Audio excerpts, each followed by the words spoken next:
નમસ્કાર, સ્વાગત છે આપનું ડીટીવી ન્યૂઝમાં।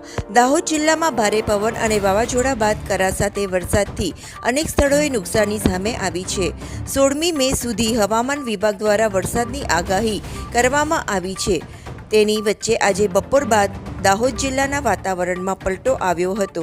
ભારે પવન અને વાવાઝોડા સાથે વરસાદ પડ્યો હતો, જેને પગલે વાતાવરણમાં ઠંડક પ્રસરી હતી। મીરાખેડી સહિતના વિસ્તારોમાં બરફના કરા સાથે વરસાદ પડ્યો હતો।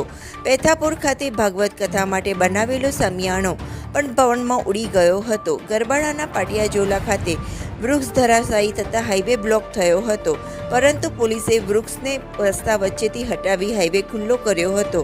જિલ્લામાં અનેક સ્થળે પવનના કારણે લગ્ન મંડપ પણ ઉડી ગયા હતા, તો બીજી તરફ અનાજના માર્કેટના વેપારીઓને પણ અનાજ પલળી જવાથી નુકસાન થયું હતું। ભર ઉનાળે સમગ્ર જિલ્લામાં ચોમાસા જેવો માહોલ સર્જાયો હતો।